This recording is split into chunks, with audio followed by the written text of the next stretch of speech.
Evangelho de João, capítulo 10. Vamos prosseguir.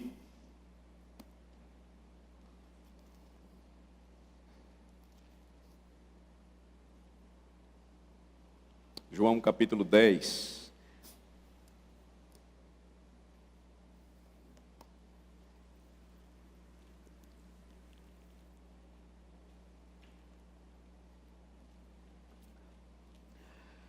No último sermão, nós iniciamos a parte final do capítulo 10, que começa no versículo 22, e com a menção que o apóstolo João faz de uma festa que era celebrada em Jerusalém, durante o inverno, que era chamada festa da dedicação. Essa festa não foi autorizada pelo Senhor, como eu expliquei, mas ela ficou marcada na história do povo de Deus, quando os sacerdotes da família dos Macabeus, liderados por Judas Macabeus, eles então guerreiam e lutam contra os gregos, e eles os expulsam da Palestina. Lembrem-se, Antíoco Epifânio era imperador macedônio naquela região, e ela estava sob domínio macedônio. O reino de Alexandre o Grande já havia se dividido, e Antíoco Epifânio então estava naquela região, ele dominava ali. E ele toma Jerusalém e ele profana o templo de Deus, sacrificando animais impuros. Isso ficou marcado na história, em suas antiguidades, escritos denominados assim. Flávio Josefo, um importante historiador judeu, ele cita isso, e outros historiadores falam o mesmo. Ele sacrifica porcos dentro do templo de Jerusalém. Então, a festa ficou denominada assim porque ela celebrava o dia da expulsão dos pagãos e a purificação do templo, a sua consagração novamente. Nós percebemos que o Senhor Jesus, então, ele justamente passeia no pórtico de Salomão, precisamente durante essa festa, para também fazer referência ao que ele vinha dizendo antes. Lembrem-se, agora ele não está falando mais para os fariseus, ele está se voltando para os judeus. Quem eram os judeus denominados aqui por João? Não uma referência ao israelita comum, mas a uma classe diferenciada de israelitas. Pessoas importantes que sempre estavam ali ao redor do templo, estavam presentes no templo, por assim dizer. Jesus então está mostrando que, como bom pastor, a sua consagração, a sua dedicação, uma vez que faltava pouco tempo para a sua morte, ela estava chegando, ela estava se aproximando, e ele, justamente nessa festa, quer simbolicamente mostrar isso. Uma outra lição também que nos mostra o Evangelho de João é a seguinte: conquanto algumas festas do povo de Deus, elas não tenham sido autorizadas pelo Senhor, elas podem se enquadrar no que, por exemplo, no capítulo 21, a nossa confissão de fé menciona sobre o culto religioso e o dia do Senhor, como atos de ações de graças da parte de Deus.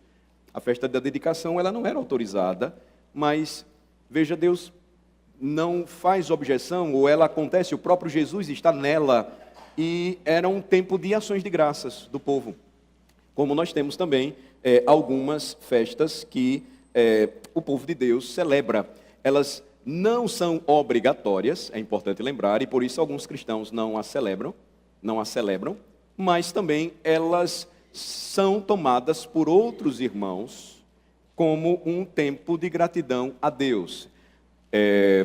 Eu me refiro, por exemplo, quando algumas igrejas ainda têm a tradição de celebrar o Pentecostes, ou celebrar, que é o dia da Ascensão, também o dia da Ascensão, o dia do Pentecostes, o dia da Ascensão, ou, por exemplo, como fazemos aqui anualmente, um tempo de gratidão a Deus pela vinda do Messias, o nascimento do Senhor.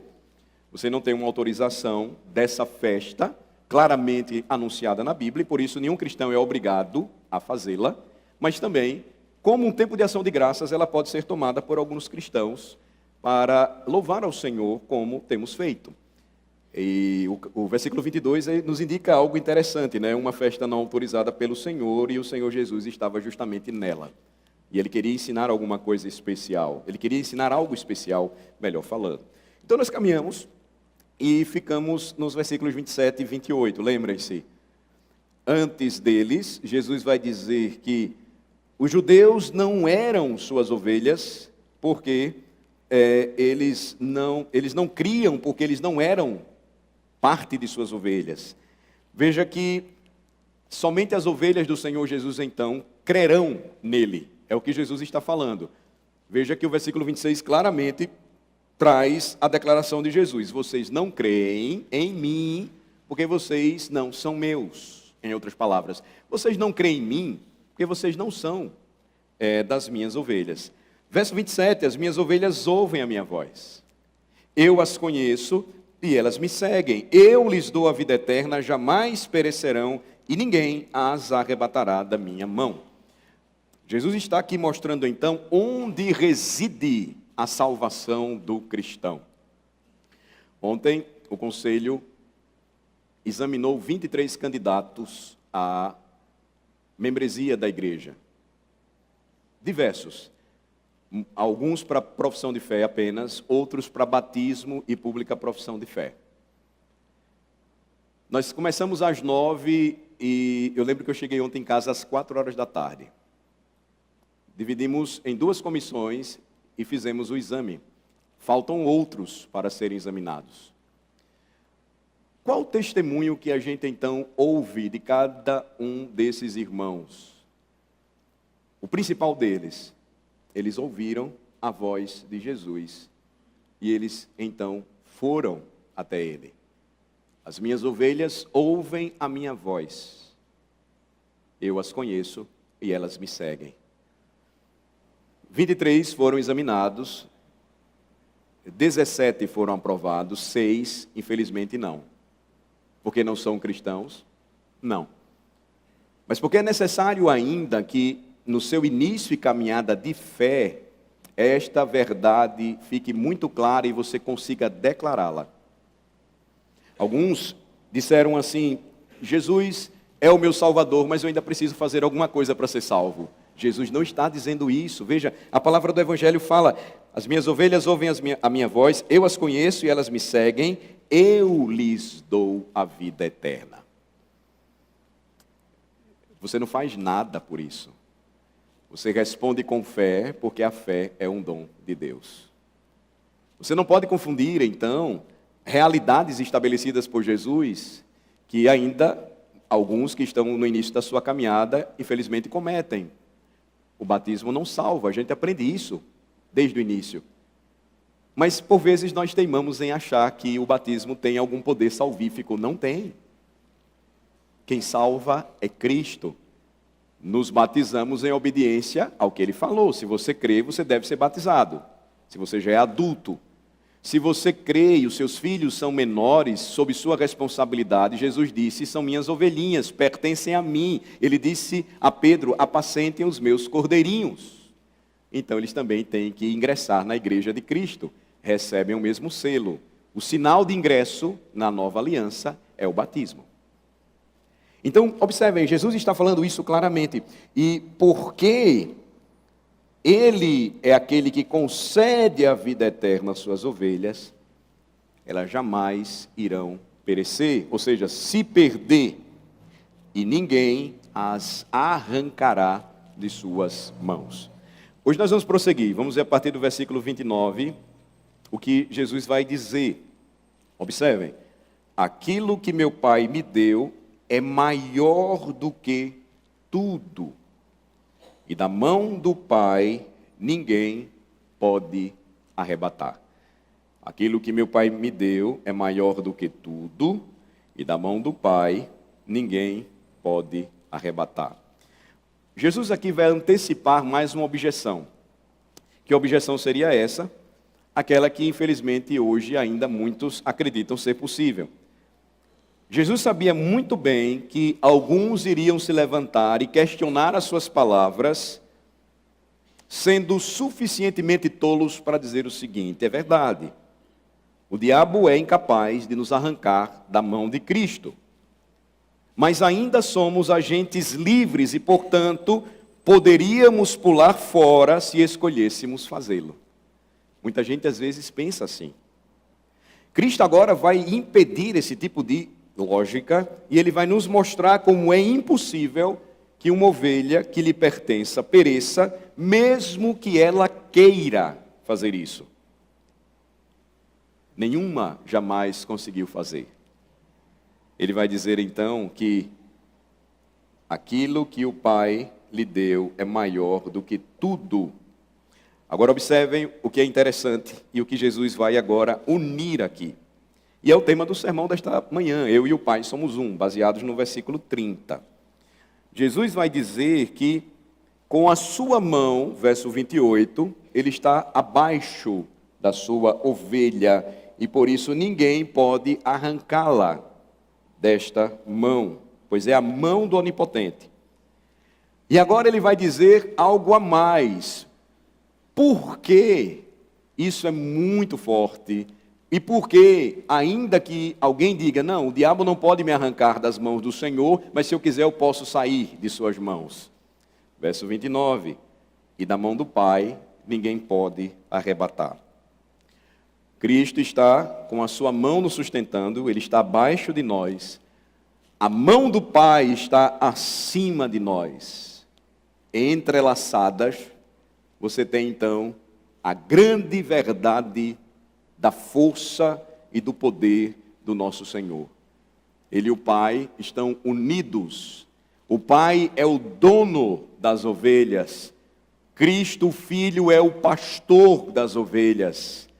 E eles garantem que ninguém, nem mesmo a ovelha, se desejar fazer isso, poderá se afastar, fugir de suas mãos protetoras, cheias de graça e misericórdia.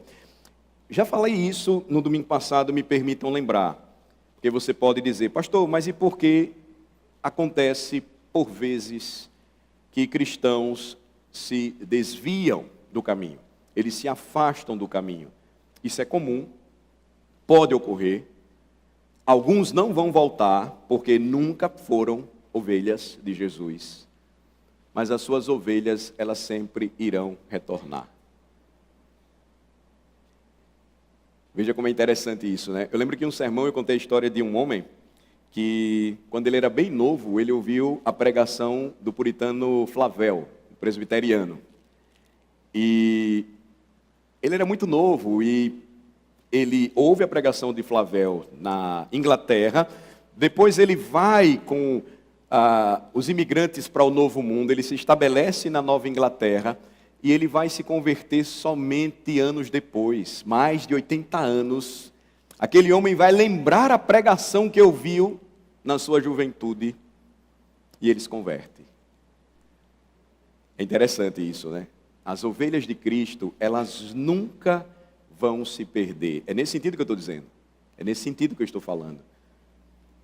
Você pode fazer tudo nominalmente. E Charles Spurgeon pregou um sermão certa vez chamado da figueira murcha. E ele disse que a profissão da fé, sem a verdadeira conversão na alma do homem, ela é semelhante à pompa funerária de uma alma morta. Então, o que você faz exteriormente não necessariamente implica aquilo que você experimentou interiormente.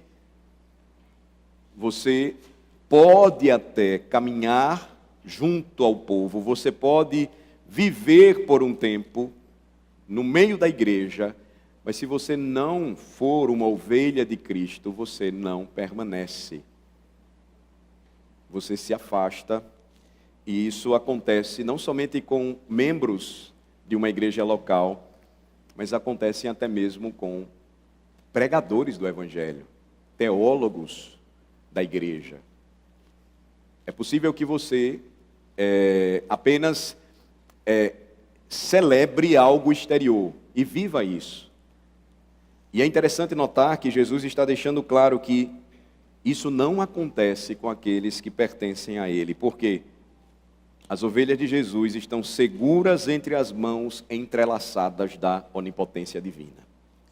Então, nenhuma passagem seria mais forte, irmãos, em toda a palavra de Deus, para o crente encontrar na leitura de sua Bíblia que o garanta segurança absoluta que Cristo dá para cada filho de Deus. E aí observem, pelo menos nós temos aqui nessas mãos da onipotência divina que se entrelaçam, algumas verdades. Quem trabalha com costura ou com tecelagem sabe disso, né? Dos fios que correm quando você costura ou quando a tecelagem está ali trabalhando o tecido. É como se fossem mãos entrelaçadas, né? E aí você tem pelo menos aqui uns 7 fios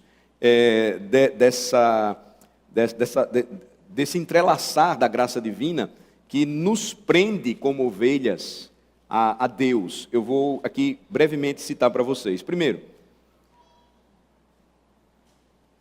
o crente é uma ovelha de Cristo. Jesus afirma isso.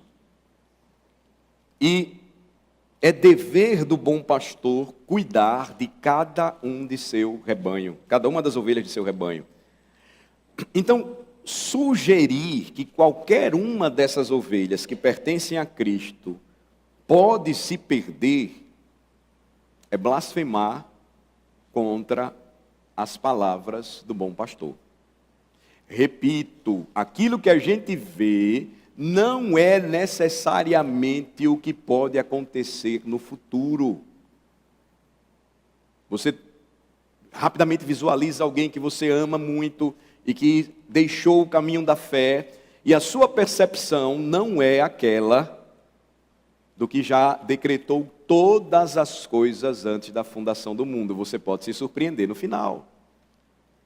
Nós nos surpreenderemos com pessoas que vamos encontrar na eternidade e que nunca mais vimos aqui, porque deixaram a convivência dos santos. Quantos buscam uma congregação depois de tanto tempo, lembrando sua história, o tempo que se afastaram, mas como ovelhas do Senhor Jesus, depois foram atraídas novamente para perto do rebanho. Então, nunca esqueçam isso.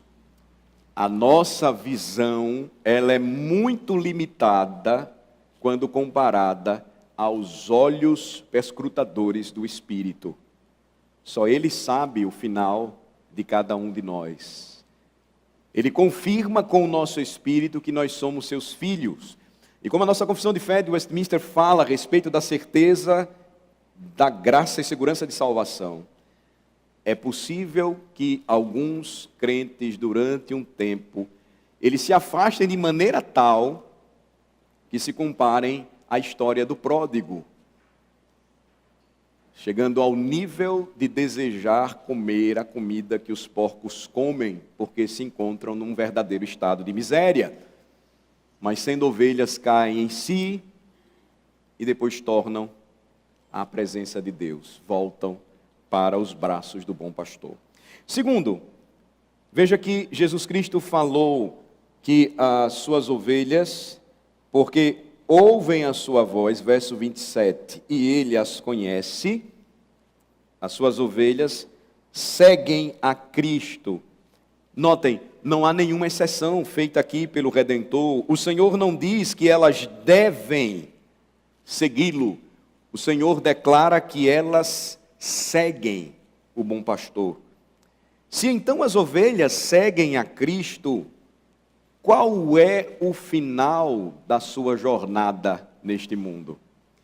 Se elas seguem a Cristo, e a Bíblia diz que após ressuscitar, Cristo ascendeu aos céus à presença do Pai, de onde Ele há de vir de novo para julgar vivos e mortos, para onde Ele novamente tornará com os seus, para onde as ovelhas de Jesus elas estão caminhando.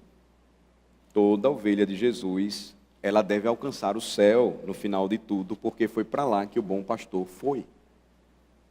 Essa é uma segunda verdade preciosa, ou seja, elas não devem segui-lo. Elas ouvem a voz, elas reconhecem o bom pastor e elas o seguem. Terceiro, é concedida a elas a vida eterna. É o que diz aí o versículo 28. O bom pastor dá às suas ovelhas a vida eterna. Ou seja, falar do fim da vida eterna para uma ovelha de Jesus é uma contradição de termos. Por quê? Porque se elas não perecem, porque estão nas mãos do Senhor e nas mãos do Pai, elas não irão perder a salvação. Esse é um ponto importante aqui também. Eu enfatizei no sermão anterior. É impossível que o cristão ele perca a sua salvação. Por que razão? Porque a sua salvação ela está garantida por Cristo Jesus. Às vezes a gente gosta muito de fazer associações, e uma delas que ela sempre é motivo e causa de discussão em classes de escola dominical, em muitas igrejas até hoje, é esta.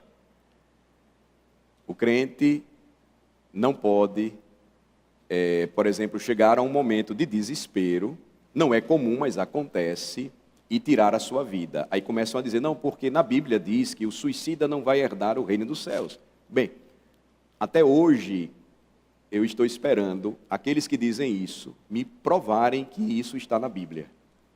Não está escrito nada a respeito disso.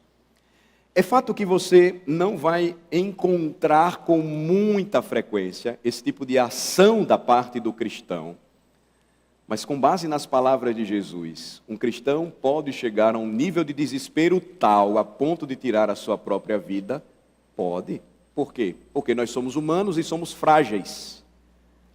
Eu citei anos atrás um episódio histórico, no primeiro século, sob a perseguição de Nero. Algumas moças cristãs presas eram abusadas todos os dias por soldados romanos. Elas eram crentes, elas não negaram o nome do Senhor, mas o desespero delas era tanto que algumas tiraram suas vidas. Um dos pais da igreja, então, Policarpo, escrevia para confortá-las. Muitas tiraram suas vidas porque não aguentavam o nível de sofrimento que a gente nem imagina. Qual a garantia da vida eterna delas? Porque no desespero elas tiraram a vida ou porque Jesus, no Evangelho, diz, eu lhes dou a vida eterna, jamais perecerão e ninguém as arrebatará da minha mão. Romanos 8, nem a morte pode nos separar do grande amor de Deus que está em Cristo Jesus. Então, a vida eterna é dada às ovelhas de Cristo. E falar do fim da vida eterna para elas é uma contradição de termos. Quarto, esta vida eterna é concedida a elas, e esse termo é importante. Por quê? Porque nos lembra que estas ovelhas não fizeram nada para merecer a vida eterna, consequentemente também não podem fazer nada para desmerecê-la. Nós fomos salvos pela graça mediante a fé. Nenhum pecado ele pode quebrar isso. Veja, quando a palavra diz que alguns ficarão de fora porque continuam na prática de determinados pecados, é importante lembrar, ficarão de fora porque não foram alcançados pela graça de Cristo, não eram suas ovelhas. A gente precisa entender isso, irmãos, para compreender o que o Senhor faz conosco todo domingo, como Ele trabalha o nosso coração. Se você acredita que a partir do dia de sua conversão, você nunca mais cometeu pecados, a Escritura diz que você está fazendo Deus mentiroso. Por quê? Porque Ele mesmo nos ensina a necessidade de confessar os nossos pecados, de buscar o perdão do Senhor. A garantia que nós temos hoje do perdão é porque em Cristo a nossa salvação está garantida. Isso não quer dizer que nós temos liberdade para fazer o que quisermos, mas é a lembrança de que, como pecadores, nós podemos cair e o Senhor sempre nos aponta o caminho correto a seguir. Ele nos ajuda a consertar aquilo que nós quebramos e Ele revela sempre e sempre como a sua graça ela é maravilhosa. Então a vida eterna é dada às ovelhas, Elas não fizeram nada para merecê-la, consequentemente não podem fazer nada para desmerecê-la. Quinto, o próprio Senhor declara que suas ovelhas nunca perecerão.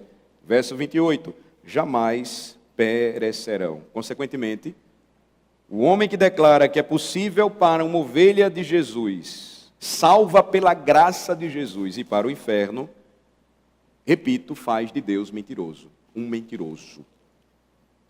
Sexto, da mão do bom pastor ninguém é capaz de arrancá-las. Portanto, o diabo é incapaz de abranger a destruição de uma única ovelha. Ele não consegue chegar nela. Ele não pode tocar dessa forma nas ovelhas de Jesus. Sétimo e último lugar, acima delas está a mão do Pai. Aquilo que meu Pai me deu, verso 29, é maior do que tudo, e da mão do Pai ninguém pode arrebatar. Portanto, é impossível para as ovelhas de Jesus pularem da mão de Cristo, ainda que busquem fazer isso. Certa vez disseram que se uma alma que confiasse em Cristo faltasse no céu, haveria um assento ali vago, uma coroa sem uso, uma harpa sem cordas. E isso traria tristeza para todo o céu e proclamaria um Deus fracassado e desapontado. Mas a Bíblia diz que isso é totalmente impossível. Todos aqueles que foram alcançados pela graça de Jesus irão para o céu. Quem diz isso? O próprio Cristo. Quem garante isso? O próprio Cristo. Quem é Jesus? Ele é o bom pastor que deu a sua vida por suas ovelhas. Veja, é importante, irmãos, a leitura e a meditação da palavra de Deus, porque quando nós somos perguntados sobre isso, é natural, fluirá do nosso coração estas verdades. Veja, a Escritura fala tantas coisas boas e belas sobre Jesus, mas por vezes nós não sabemos expressá-las, porque não as conhecemos bem, e elas não estão cheias, ou estão presentes em nosso coração. Então, observem, você chega no versículo 30, e o que é que Jesus vai declarar? Eu e o Pai somos um. Jesus está aqui dizendo que o Pai e Ele, o Filho, estão unidos em natureza ou essência, em cada perfeição divina. Veja que o que o Senhor Jesus está dizendo aqui é algo importante, porque antes disso ele vai falar da sua submissão ao Pai, como filho que veio cumprir a obra que o Pai lhe confiou, como aquele que veio para resgatar as ovelhas que o Pai lhe deu. E ele quer deixar claro, para que não haja confusão, que isso não muda a sua posição diante do Pai, porque ambos são um. Por que Jesus está falando isso e por que isso é muito importante? Todos esses credos antigos, e a palavra credo quer dizer, do latim, creio, são declarações dos primeiros séculos da era cristã, produzidos por nossos antepassados cristãos, para defender esse ponto aqui. Podem olhar o credo de Atanásio, o credo de Niceia, o credo de Calcedônia. Dissemos hoje, que muitos não sabem, mas quem o produziu foi Nicolau, que era um pastor, de onde vem a famosa lenda do Papai Noel. Não tem nada a ver com o que criaram, esse é o Papai Noel que o Ocidente criou. Nicolau era um homem firme, combativo. Ele até foi disciplinado por ter esbofeteado outro no concílio que estava negando o que Jesus está dizendo aqui. Se você perceber, todos esses credos, eles são testemunhos da igreja quanto à divindade de Jesus, mas também à sua humanidade. Ele é o Deus homem. Suas naturezas, depois que Jesus encarnou, elas se tornaram inseparáveis. Assim Jesus está nos céus, glorificado. Ele ressuscita em carne. Veja que essa é uma declaração de todos os credos. Por quê? Porque surgiram várias ideias a respeito de Jesus naquele tempo. Dentre elas, uma que tentava estabelecer uma interpretação aqui do verso 30, unitarista, negando a doutrina da Trindade Santíssima. Jesus, então, ele não está falando nada a respeito disto, mas o que ele está falando é que havia harmonia de vontade e propósito entre ele e o Pai. Havia harmonia ou união de poder e operação entre ele e o Pai. E especificamente ele está falando disso aqui quando se refere à salvação de suas ovelhas. Ele e o Pai estão unidos em poder e ação para resgatá-las. Então, veja o que o nosso Senhor primeiro diz de si mesmo: eu dou as minhas ovelhas à vida eterna, e ninguém as arrancará da minha mão. Em seguida, ele diz a mesma coisa acerca do Pai: ninguém é capaz de arrancá-las da mão de meu Pai. Eles estão unidos em propósito, poder, desígnio para salvar as suas ovelhas. Então, veja que Jesus, de forma muito clara, atribui a si mesmo aquilo que também atribui ao Pai. O que ele faz, o Pai também faz. Veja, não a mesma vontade, aqui especificamente, mas a mesma obra. A mesma obra de poder, ou seja, o mesmo poder. Eu e o Pai somos um. Ele menciona a razão porque ninguém pode arrancar essas ovelhas das mãos do Pai. Por quê? Porque Ele é o Todo-Poderoso. E nenhum poder criado é capaz de resistir ao Criador. Ele está falando de um poder irresistível. É o poder que atrai, é o poder que preserva, protege, sustenta. E para provar que ninguém pode arrancar as suas ovelhas de sua mão, o que é que ele acrescenta no versículo 30? Eu e o Pai somos um. Um em que, inquestionavelmente, repito, na obra de poder, pelo qual Jesus protege suas ovelhas e não permite que elas sejam arrebatadas de sua mão. Então, o que o Pai é, o Filho também é. A obra do Pai é a obra do Filho. Assim como o Pai é o Todo-Poderoso, Jesus também é o grande Eu Sou. Assim como nada pode resistir ao Pai, nada pode resistir ao Filho. Tudo que o Pai possui, o Filho também, igualmente. O Pai está no Filho e o Filho no Pai. Eu e o Pai somos um, em natureza, perfeição e glória. Isso era era extremamente absurdo, era muito para um judeu ouvir. Um homem de 33 anos afirmando que ele era um com o Pai, que ele tinha a mesma força de Javé, que ele era o filho de Javé. Por isso, os judeus, eles se iram e eles tentam por mais de uma vez destruí-lo. Mas como nós já vimos no final do capítulo 10, quando eles vão tentar prendê-lo, eles não conseguem fazer isso. E Jesus vai revelar o seu poder mais uma vez. Então veja que grande bênção é notar essa conexão aqui, feita por Jesus entre a declaração do verso 30 e a declaração que vem antes. Todo cuidado diligente, toda a terna e amorosa devoção do bom pastor por suas ovelhas, expressa a mente, o coração daquele que é o Senhor do rebanho, o Pai. O pastor das ovelhas e o dono delas são um, é o que Jesus está falando.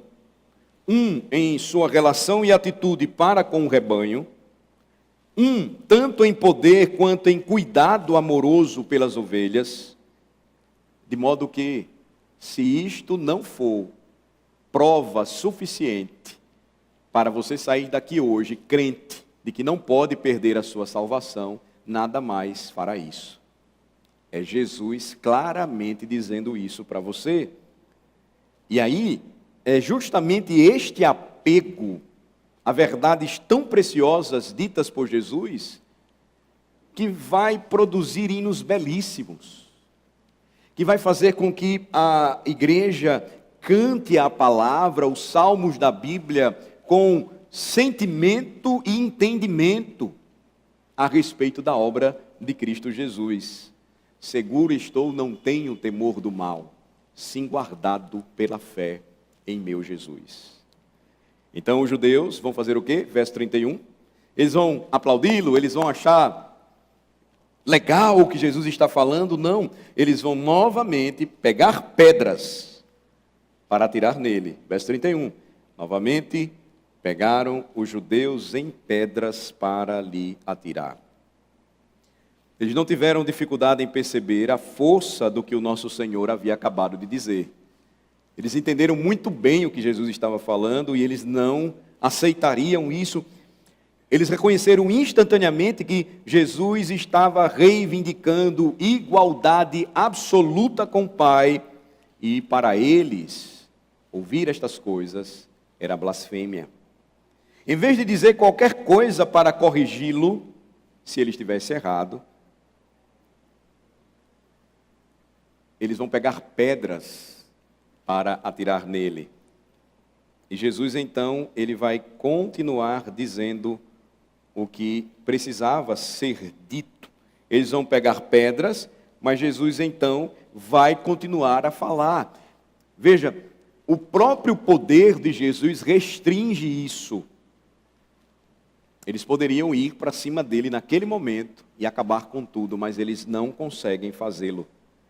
Chegaria um momento em que isso iria acontecer. Chegaria um momento em que Jesus iria entregar livremente a sua vida. Agora veja a terrível maldade dos corações daqueles homens. Quem poderia imaginar que qualquer coração fosse tão cruel a ponto de se armar com instrumentos de morte para aquele que estava falando belas palavras de vida? É justamente isso que os judeus vão fazer. E eles vão fazer isso onde? No pórtico do templo. No pórtico de Salomão. Justamente dentro do templo eles vão agir dessa maneira. Eles vão agir dessa forma. E aqui você percebe uma exibição, um exemplo assustador do que é o coração humano. Hoje você vê ainda da mesma maneira ódio semelhante da parte dos homens, quando o Senhor envia os seus missionários e eles são resistidos e muitos agem violentamente contra eles. Você vai ver isso acontecendo justamente nesse período em que muitas igrejas ao redor do mundo celebram o nascimento de Jesus e homens entram atirando na igreja e até se explodem dentro da igreja, onde simplesmente você vai encontrar pessoas, ovelhas de Jesus, exaltando o seu santo nome. Eles odiavam a Jesus sem causa, e isso cumpria a profecia antiga: odiaram-me sem motivo algum. Eles o odiavam por causa de sua santidade e não por causa de sua pecaminosidade, porque Jesus jamais cometeu pecado algum, como nós declaramos hoje, juntos com Calcedônia. Vocês lembram qual foi o motivo do ódio de Caim por seu irmão Abel? 1 João, capítulo 3, por favor. João fala sobre isso em sua primeira carta, capítulo 3, se não me falha a memória. Capítulo 3. Verso 11 em diante.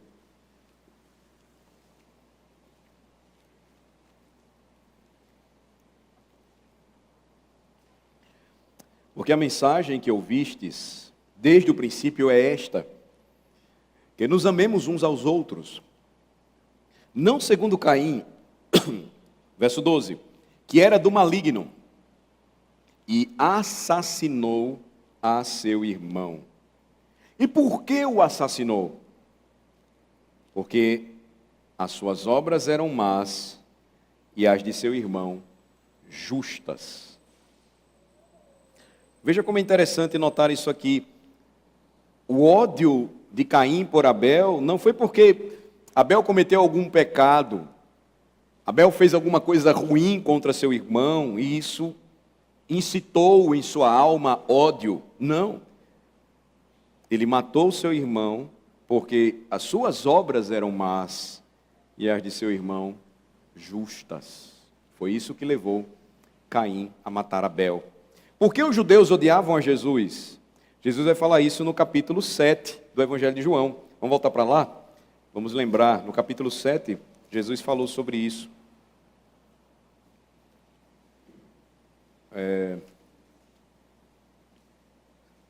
Capítulo 7, verso 7.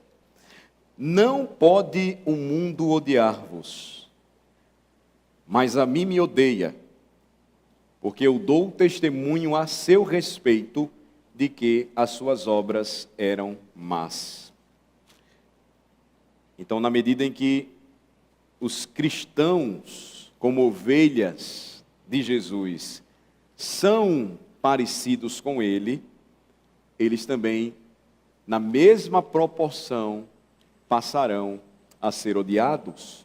João 15, verso 18, confira. Veja, por favor. Se o mundo vos odeia, 15 e 18. Se o mundo vos odeia, sabei que primeiro do que a vós outros me odiou a mim.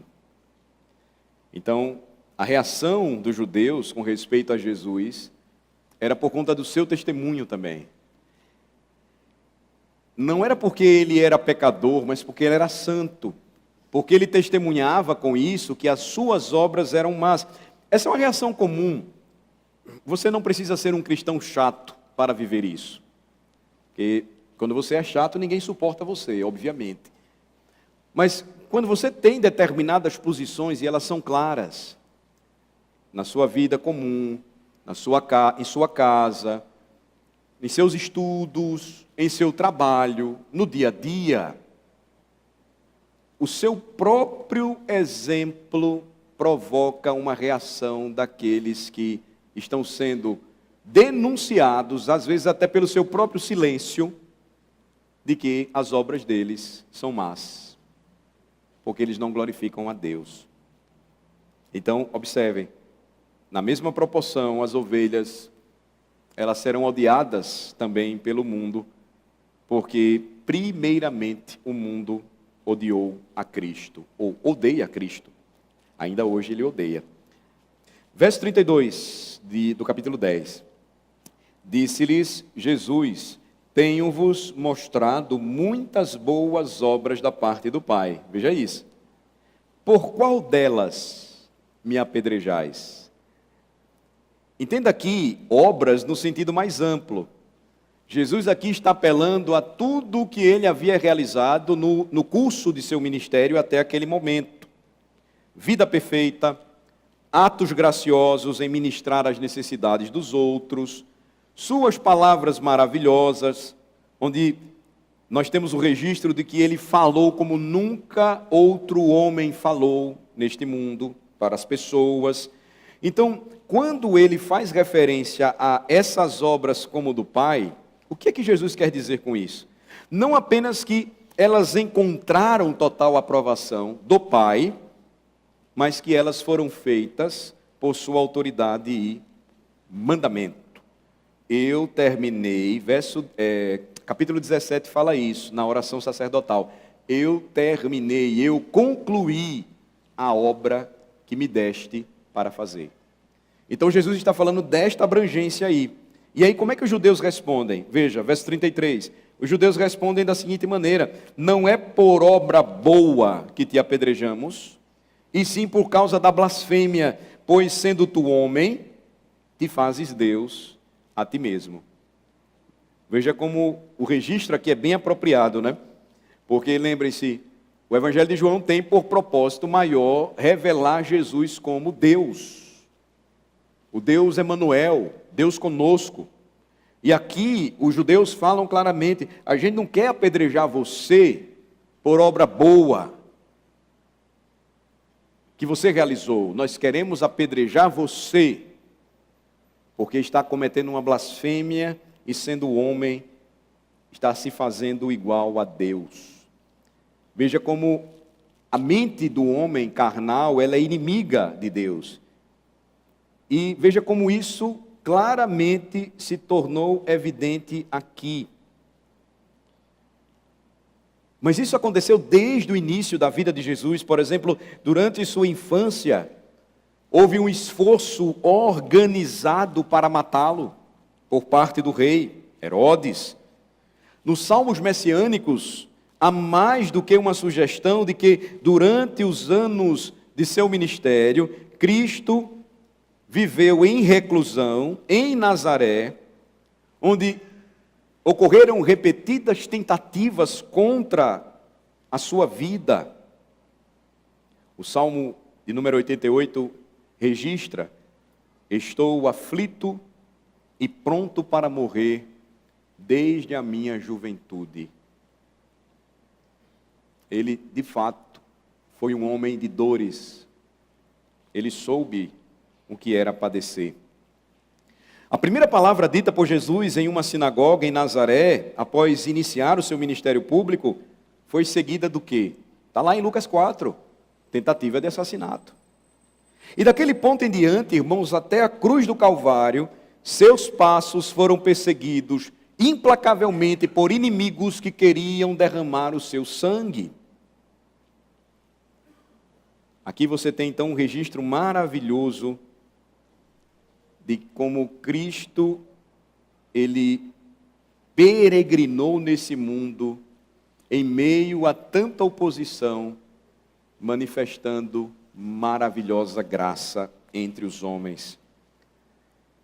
Como divina foi a sua paciência para suportar a contradição dos pecadores contra si mesmo. Ele foi profundo naquilo que disse e ao mesmo tempo simples para que todos pudessem entender as suas palavras. Ele sempre demonstrou obediência ao propósito do Pai. E ele veio ao mundo para cumprir, salvar as suas ovelhas.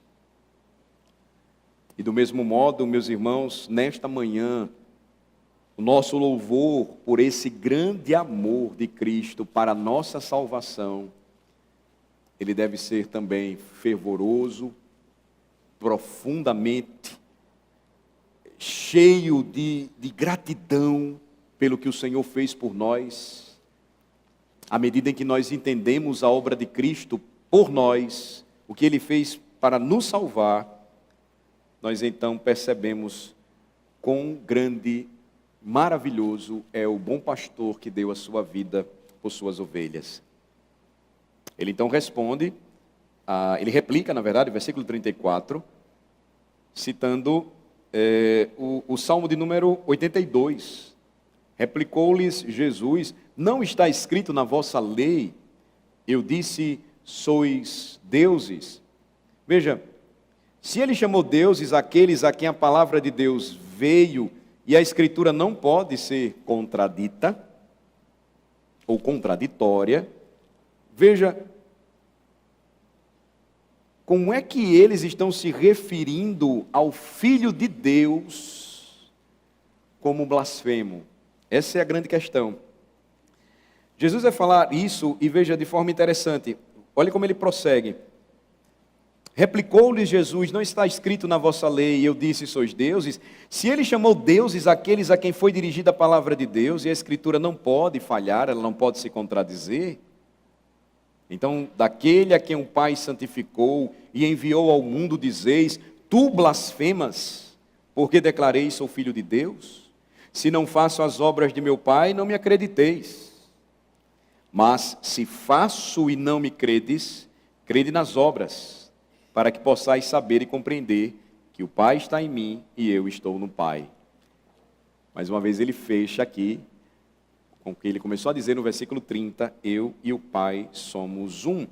A resposta do Senhor Jesus aqui consiste em duas partes. A primeira delas, ele vai revelar que a acusação de blasfêmia contra ele, por ele se autodenominar filho de Deus, era precipitada, embora nada mais pudesse ser dito a seu respeito, além de que ele havia sido santificado e enviado pelo Pai. Segundo, ele está falando que seus milagres eram de tal maneira que tornavam tudo o que ele declarava acerca de si mesmo, quanto à sua conexão íntima com o Pai, por mais absurdo que fosse para os judeus, algo digno de crédito. O que ele fazia, e que nenhum outro homem fez, as obras que ele realizava, dava crédito. Ainda que os judeus achassem isso muito, muito absurdo, dava crédito que, de fato, eles estavam julgando o Senhor precipitadamente. Eles poderiam pelo menos dizer, realmente a gente nunca viu nenhum homem fazer o que ele fez. Realmente, a gente nunca ouviu nenhum homem falar como ele fala, pregar como ele prega. Mas nós precisamos pelo menos observar um pouco mais. Não, eles já precipitadamente o consideraram blasfemo. Eles queriam matá-lo, achando que ele estava querendo ser o próprio Deus. E aí você nota que o argumento de Jesus, nessa primeira parte, da resposta que ele dá, se fundamenta no Salmo 82, como eu disse, e estas palavras são claramente dirigidas aos judeus, lembrem-se, aos magistrados, aos líderes dos israelitas. Eles haviam sido comissionados por Deus para atuar como administradores da verdade e da justiça no meio do povo. Eles julgavam em nome de Deus, eles faziam isso no lugar dele. Então suas sentenças, quando de acordo com a palavra, eram sentenças de Deus. O julgamento deles, quando acertado, era o julgamento de Deus. Aqueles que se rebelavam contra os termos da palavra de Deus, quando julgados por eles e considerados culpados, eram também considerados rebeldes contra Deus. Você percebe como isso funciona ainda hoje no governo da igreja? No passado você tem os sacerdotes, você tem os juízes. Na nova aliança, no governo eclesiástico, você tem os presbíteros. No governo civil, você tem os reis. Na democracia moderna, você tem o presidente ou o primeiro-ministro e os congressistas, enfim. Esses homens, eles são comissionados por Deus para fazer algo muito importante. Às vezes a gente pensa que é fácil para um conselho de presbíteros se reunir e disciplinar alguém. Não é fácil. É uma das ações mais difíceis para um conselho. Porque o que nós fazemos é o que nós estamos vendo aqui. A citação do Salmo 82, feita por Jesus, ela confirma o que o Senhor estabeleceu no passado. Homens que devem atuar para administrar a justiça de Deus no meio do povo, julgar em nome dele, estabelecer sentenças, disciplinas, exclusões. Isso é muito sério. Jesus então está lembrando que eles não poderiam esquecer disso, mas o significado e a força do argumento dele, então, se tornam claros, porque se em um livro que você admite ser de autoridade divina, e todas expressões ali reveladas são perfeitamente repreensíveis, e este livro diz que homens receberam uma comunicação divina para administrar justiça ao povo de Deus, e eles são chamados de deuses, ou seja, filhos do Altíssimo. No século XVII, os 121 teólogos da Assembleia de Westminster, eles foram chamados de divinos. Em que sentido? Nesse sentido aqui do Salmo 82. Eles estavam elaborando documentos de fé baseados na palavra de Deus, e eles foram convocados pelo protetor na época, um vice-regente ou um regente do reino, para que fizessem o que precisaram fazer. Jesus então está dizendo aqui, veja, se vocês creem que a Bíblia é a palavra de Deus, se vocês creem que na palavra de Deus está escrito que homens receberam esta missão, e por isso eles são chamados deuses ou filhos do Altíssimo, não é absurdo trazer contra alguém que tem uma comissão mais elevada do que eles, alguém que foi santificado e enviado pelo Pai, e que apresentou muito mais evidências de sua grande comissão, uma acusação de blasfêmia, porque ele se auto-intitula Filho de Deus? Essa é a lógica do argumento de Jesus. Você não ousa acusar o salmista de blasfêmia, porque ele escreveu isto, no Salmo 82? E por que você acusa a mim? Jesus vai raciocinar com os judeus sobre seus próprios princípios. Veja, se o Messias não fosse nada mais do que você espera que ele seja, acusar alguém que reivindica ser o Messias, ou diz a respeito de sua messianidade, ser o Cristo, de blasfêmia, porque ele se chama Filho de Deus, ele conclui, é uma inconsistência absurda, porque vocês não estão negando que o salmista falou a respeito de vocês mesmos. Vocês não estão negando que vocês foram colocados por Deus para essa função, e que vocês são chamados filhos do Altíssimo. Seus magistrados são chamados filhos de Deus, e seu Messias não pode reivindicar o mesmo título para si. A segunda parte, então, da resposta do Senhor, veja, ela está nos versos 37 e 38. Vou ler novamente. Mas se faço e não me credes, crede nas obras, para que possais saber e compreender que o Pai está em mim e eu estou no Pai. Nesse ponto, procuravam outra vez prendê-lo, mas ele se livrou de suas mãos. Se não faço as obras de meu Pai, não me acrediteis. Verso 37, disse Jesus. Veja, ele está declarando aqui o equivalente a eu e o Pai somos um, quando ele encerra o versículo 38, o que ele já disse no versículo 30. Um com o Pai em poder e operação. Jesus então argumenta, eu não os convoco a crer nisso meramente por causa do meu testemunho, mas eu os desafio a crer no meu testemunho, apoiado nos milagres que eu fiz. Obras que nada além de um poder divino poderia realizar. Esse é o argumento dele.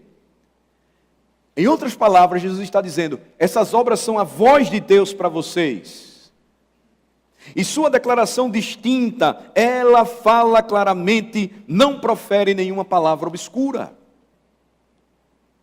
Você não pode se recusar a receber a doutrina que diz, eu e o Pai somos um, que o Pai está em mim e eu nele, sem contradizer seu testemunho e chamá-lo de mentiroso. É o que Jesus está concluindo aqui.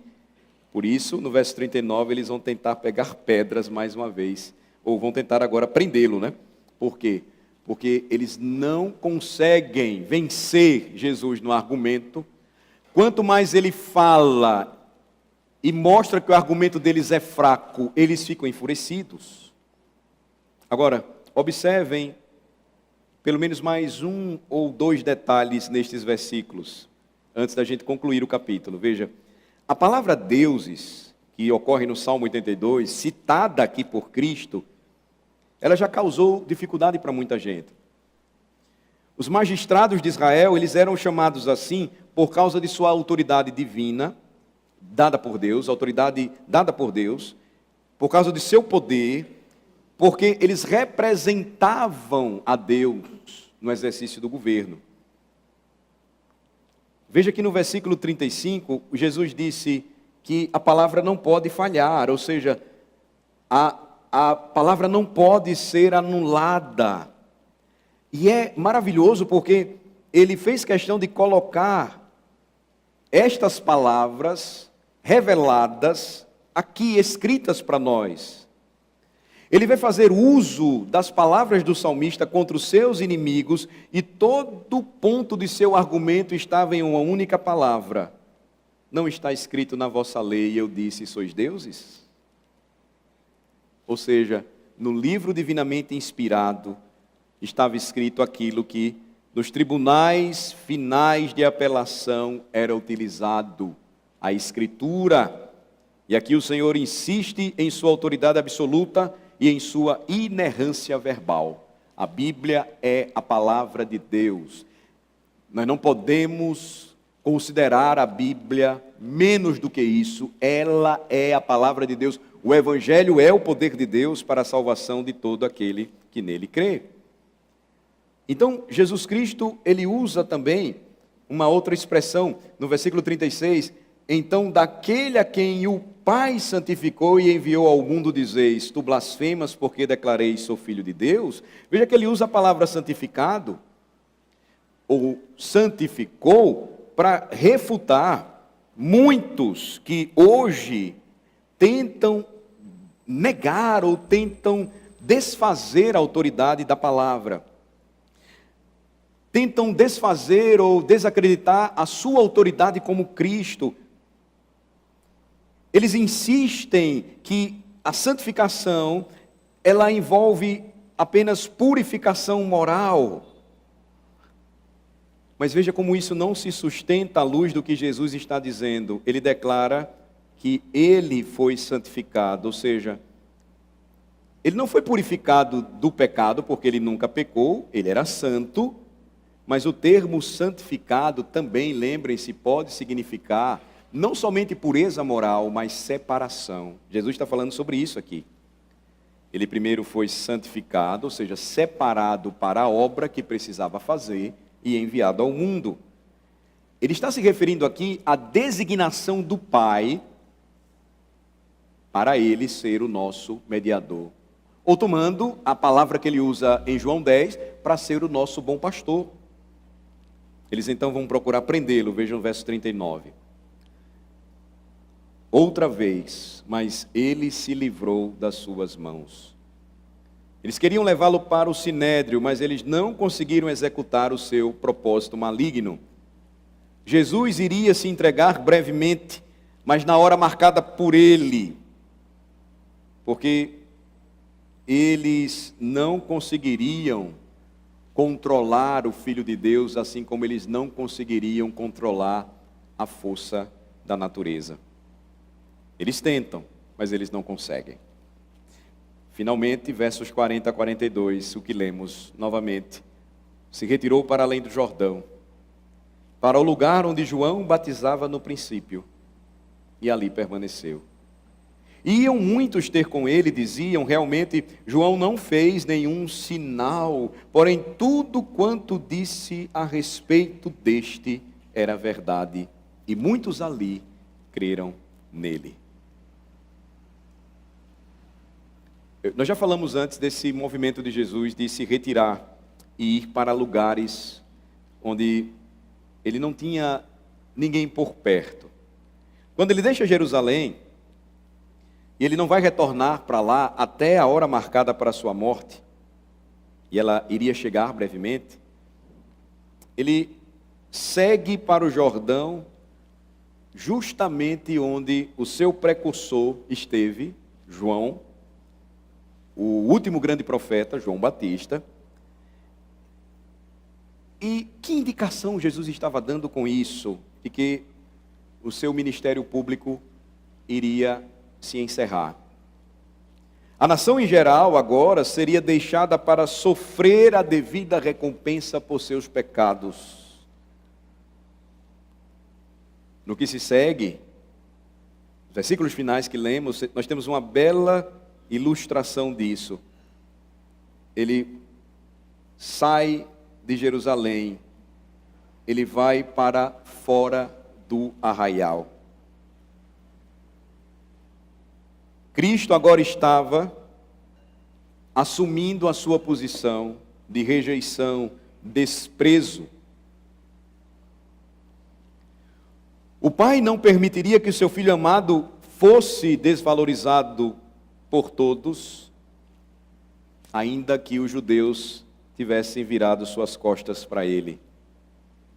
Veja, agora além do Jordão, ele não opera nenhum milagre público,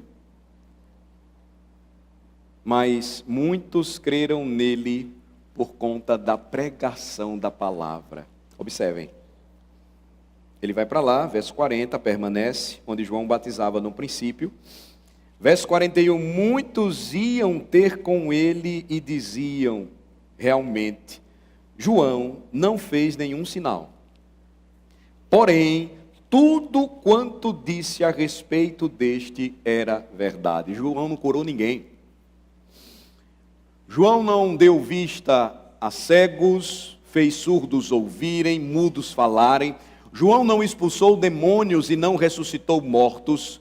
João não transformou água em vinho, mas o que João pregou ficou no coração de muitos, ainda que a nação judaica tivesse rejeitado a Cristo. João pregou, eis o Cordeiro de Deus que tira o pecado do mundo. Eu me lembro anos atrás, quando preguei no Evangelho de Mateus e cheguei no funeral de João. Eu lembro que na mesma época, por muitos e muitos dias, as pessoas se dirigiram na África para contemplar um grande líder do povo da África do Sul, Mandela.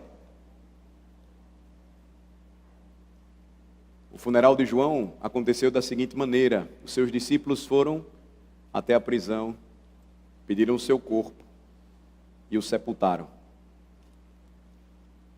Não teve cortejo, não teve a união de muitas pessoas ao redor de seu corpo naquele sepultamento. Mas eu lembro que usei como ilustração o funeral de Mandela para lembrar o que Jesus falou a respeito de João. Ele disse que nenhum homem existiu como João nesse mundo, que tenha feito o que ele fez. Você vai entender isso à medida que você vai lendo os evangelhos, porque João recebeu do Senhor uma missão importantíssima. Ele foi o último profeta, precursor do grande profeta, o Senhor Jesus Cristo. João já havia sido morto. Jesus já estava prestes a cumprir o seu ministério, dando a sua vida por seu povo, e agora recluso, no mesmo lugar onde João batizava os convertidos à sua pregação. Muitos vão ter com Jesus e vão dizer, realmente o que João pregou a respeito de Jesus Cristo era verdade. Era verdade. Veja, é a palavra de Deus que é o meio pelo qual Ele usa para levar pecadores a crer no bom pastor. Bem-aventurados somos nós, por homens que o Senhor coloca em nossa vida, como João, que sabiam o dia de sua visitação e aproveitaram isso e nos dias de Jesus experimentaram um pouco com Ele da sua presença, pois em breve Ele iria morrer. Verso 42 diz: e muitos ali creram nele. Isso nos mostra, irmãos, porque a palavra de Deus é tão importante para a vida cristã, porque ela dirige tudo em nossa vida e ela dirige tudo o que nós fazemos aqui no dia do Senhor. Lembrem-se, para onde a palavra de Deus sempre converge, para onde ela sempre nos leva. Quem sempre será exaltado quando a palavra de Deus é pregada? Quem é central como a verdade única e libertadora para o homem? Jesus, o bom pastor que deu a sua vida por suas ovelhas. Jesus, aquele que disse: as minhas ovelhas ouvem a minha voz, eu as conheço e elas me seguem. Jesus, aquele que disse: eu lhes dou a vida eterna, jamais perecerão e ninguém as arrebatará da minha mão. Quando ele sai para o Jordão e ali encerra o seu ministério público, as ovelhas, veja que final lindo, capítulo 10, elas ouvem a voz de Jesus. E elas vão até onde Ele está. Elas vão até Ele. E aquele que preparou o caminho é reconhecido também. Ele nos apontou para Ele. E realmente o que Ele falou era verdadeiro. Ainda hoje, os subpastores a serviço do reino continuam a fazer o mesmo. Eu não gosto de usar o termo fulano é minha ovelha, porque não é minha ovelha, pertence a Cristo. Eu gosto de MacArthur quando ele diz: nós somos seus subpastores, nós estamos a serviço do grande pastor. É a Ele que nós devemos honrar, exaltar, adorar, servir. É a palavra dele que deve ser pregada. A mesa pertence a Ele, porque foi Ele que por sua morte preparou para nós uma mesa perante os nossos adversários, ungiu a nossa cabeça com óleo. É Ele quem nos diz que certamente bondade e misericórdia nos seguirão todos os dias da nossa vida e habitaremos na casa do Senhor para todo sempre. Vamos orar. Senhor, nós te bendizemos por tua palavra, por mais uma vez revelar a glória de Jesus Cristo, nosso Salvador. Quão maravilhoso Ele é, exaltado entre os homens. Quão glorioso Ele é, como aquele que veio ao mundo para salvar as suas ovelhas, conduzi-las ao grande rebanho, e elas um dia irão se encontrar com o Senhor, o bom pastor, e viverão com Ele para todo sempre. Nós te louvamos por este tempo que nos dá, porque as palavras do bom pastor, elas são ditas, anunciadas, para que a nossa fé, Senhor, como teu rebanho, ela possa se fortalecer cada vez mais. E assim, ó Senhor, nós caminharemos juntos, guiados por Ele que com a sua vara e o seu cajado nos consolam até o grande dia. Que a tua palavra encontre guarida especial nos corações, que a tua palavra faça com que as ovelhas que estão aqui e ainda não seguem a Jesus, ao ouvir a sua voz, reconheçam quem Ele é. É aquele que lhes dará a vida eterna. É aquele que diz que elas jamais perecerão, porque ninguém as arrebatará de sua mão. Em nome de Jesus oramos. Amém.